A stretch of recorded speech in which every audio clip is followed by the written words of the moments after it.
we're going to talk to an amazing real estate agent today. But before that, I feel like I've been thinking Tri-Cities a lot about this, and I feel terrible about this. But I think when I look back, I think I owe the Tri-Cities an apology. And I think it is because I think that I'm the reason why Bonefish Grill closed. And so what's the saying? Sorry, not sorry? Definitely. I'm going to get into that a little bit because of the agent we're here with today, an absolute superstar agent, Tyson Jones. Tyson, welcome to the show and coming in to talk a little bit about. Thanks, Lance. So I guess I should probably explain that a little bit. So kind of left him on the edge there. Our office is very, very close to Bonefish Grill, and when you're in real estate, you end up staying at the office a lot of late nights. And so my wife and I, most Friday nights when we were really, really building the business, my parents would watch the kids on Friday nights. And then since we're so exciting, when my parents would take the kids for date night, we would stay at the office and work until 9 p.m. I mean, how fun are we? Yeah. You'd close down the fish with me lots of times. So then we would be like, well, where are we going to eat? We're so tired. We would show up at Bonefish, and then we would have an amazing dinner and great service. And the manager there was this guy that is sitting in front of me. And probably one of the best ran crews, customer service, management I had ever seen. So after a couple dinners and nights, we just happened to start talking about real estate. Definitely. Yep. I remember those days. And eventually, I said, Tyson, come talk to me when you're ready to make a move. And you moved to the Kenmore team, and I couldn't be happier. So once again, I am sad for Tri-Cities because I think that you were so good that they could never replace you with somebody even close, and then it was just a downhill dive after that. Yeah, that's what I heard from staff.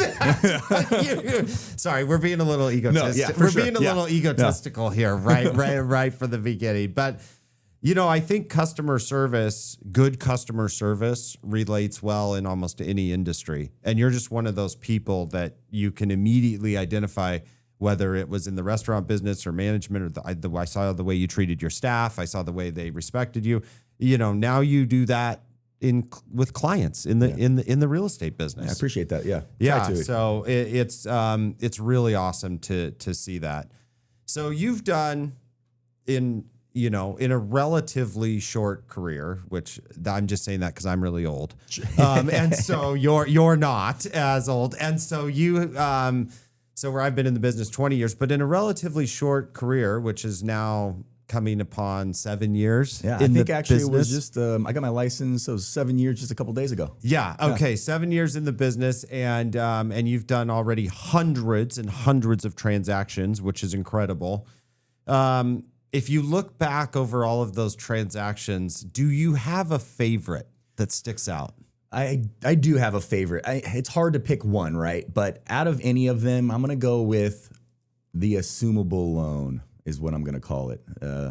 Sam and Andrea Braithwaite, and that was on 1725 52nd and Inspiration Estates. And to get them what I think rates were in the fives a couple of years ago, closer to 6, maybe even, and got them at a 2.75. So you pulled off, I mean, in real estate, lore, it's very rare where an agent will be like, yeah, there's an assumable loan on that house. It's going to be that's going to be an easy deal. Yeah. Said no one ever. Yeah.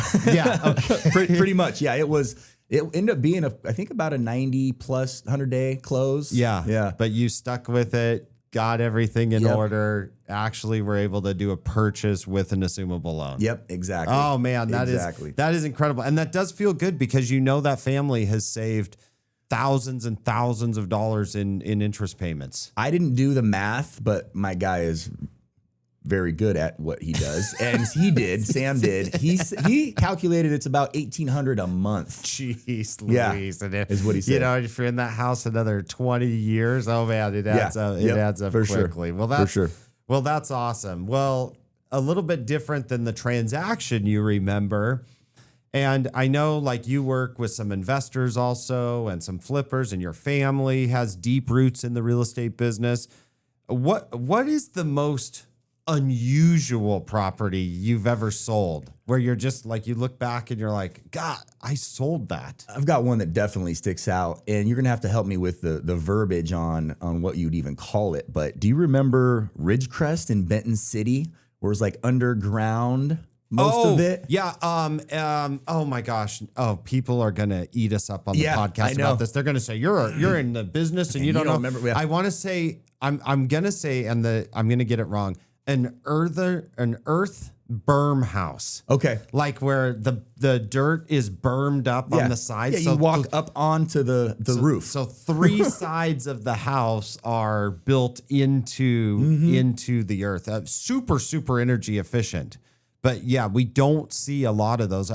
So you sold one. I've only sold 2 of those ever in my career. And I don't think there's only a few in the area. Yeah, there's not a lot. Yeah, there's not a lot. Okay, that you're right. That is a very one was pretty cool. Utility bill's like $20 a month though. Yeah, it was. You don't have to heat and cool that thing very much. Okay, that's awesome. And in your life and with what you do, and it can be real estate or it can be anything. What's like a hill that you're absolutely willing to die on? It's kind of funny you mentioned that, because this morning I was even talking to Krista, my wife, and I was like, I know there's a lot of them, right? But what is the answer? Oh, and the wife's a good person to ask. Yeah, for sure, absolutely. Yeah, especially her. She knows my So we came up with a passing lane is a passing lane, not a fast lane. Okay. And for a guy that has a little bit of a lead foot, I like to drive a little bit fast. I'm always waiting for them to move over, and they don't always move over. A passing It's a passing lane, not I'm going over the speed limit lane. I want to go faster than that.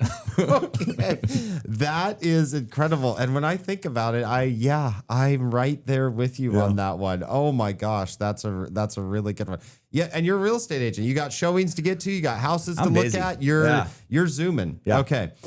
What would you say is a movie or show you could just watch forever? If you're scrolling through broadcast, when you see it, you just can't, you freeze. That's what you're watching. You can't let it go by. Yeah, that one was a hard one for me, because I like movies a lot, and I'm going to go with sports movies most every time. Oh yeah. Love and Basketball, The Blind Side. I mean, we're going with some of these, Remember the Titans? We're going with some of these legendary. Okay. Yeah. Yeah, movies. Blindside's so good. Yeah. Oh my gosh. Yeah. No, that's okay. That's epic. I love that. In real estate, I know there's some tough deals. Some deals are tougher than others. And you also have to sometimes get very creative. So what would you say is the most creative legal solution? Okay, I'm not gonna have to plead the fifth here or anything. You're not gonna have to. Okay. Don't plead the fifth, but that you've used and or had to do to get a real estate deal done. Yeah, I think a lot of agents kind of use this, I would hope, but multiple times, specifically one occasion I can remember just this last summer is, sometimes you get to these inspection responses, these 35 hours, and buyer doesn't have money. We've already utilized all the closing costs. Seller can't contribute to something. So we've got some contractors that are willing to do work and then get paid out of proceeds. So getting a brand new roof, and some other items fixed, and not having to come up front with the money, just paying, thanks. Shout out to Greg Brown for doing this. So that's kind of a good little keep in your pocket. Yeah. And, Tyson, like that's incredible that, you'll do that. And it does kind of show your dedication to the business, because I know not a lot of people feel this way, but I know your values and how you do things.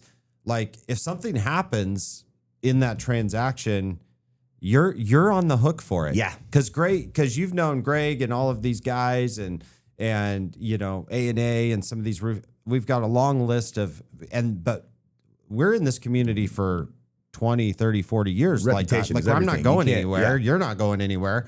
And so if something happens in that transaction and it falls apart, you and I are you and I are paying for that. Yeah. I think it's about a 70-30. You, me, right? No. Gotcha.